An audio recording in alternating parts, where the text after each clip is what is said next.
ಇನ್ನು ರಾಜ್ಯದಲ್ಲಿ ರಸಗೊಬ್ಬರ ಯೂರಿಯಾಗೋಸ್ಕರ ರೈತರ ಪರದಾಟ ಹೇಳುತ್ತಿರದ್ದು ಕಳೆದ ಒಂದು ತಿಂಗಳಿಂದಲೂ ಕೂಡ ಇದು ಜೋರಾಗ್ತಾನೆ ಇದೆ. ಯೂರಿಯಾ ಗೊಬ್ಬರ ಸಿಗದೆ ಕಂಗಾಲಾಗಿದ್ದ ರೈತರು ಬಿತ್ತನೆ ಮಾಡಬೇಕು, ಗೊಬ್ಬರ ಬೇಕು, ಇವಾಗ ಮಳೆ ಆಗಿದೆ, ಸಿಗ್ತಾ ಇಲ್ಲ.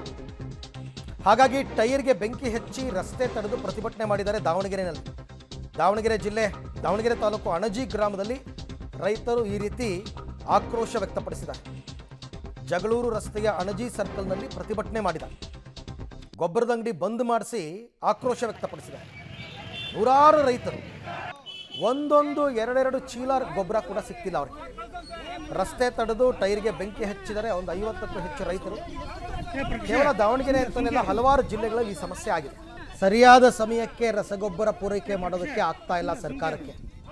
ಹೀಗಾಗಿ ರೈತರು ಅಲ್ಲಲ್ಲಿ ಈ ಥರ ನಮ್ಮ ಆಕ್ರೋಶವನ್ನು ವ್ಯಕ್ತಪಡಿಸ್ತಾ ಇದ್ದಾರೆ. ಪಾಪ ರಾತ್ರಿಯೆಲ್ಲ ಕ್ಯೂ ನಿಲ್ತಾರಂತೆ. ಬೆಳಗ್ಗೆ ಒಂದು ಚೀಲನೋ 2 ಚೀಲನೋ ಸಿಗುತ್ತೆ ಅಂತ. ಅದು ಒಂದು ಏನಂತಂದರೆ, ಬೇರೆ ದೇಶಗಳಿಂದ ರಸಗೊಬ್ಬರ ಯೂರಿಯಾ ಸಪ್ಲೈ ಆಗ್ತಾ ಇತ್ತು ಇಂಡಿಯಾಗೆ. ಅದು ಸ್ವಲ್ಪ ಸ್ಟಾಪ್ ಆಗಿದೆ. ಚೀನಾ ಕೂಡ ಸಪ್ಲೈ ಮಾಡ್ತಿಲ್ಲ. ಹಾಗಾಗಿ ಪ್ರಾಬ್ಲಮ್.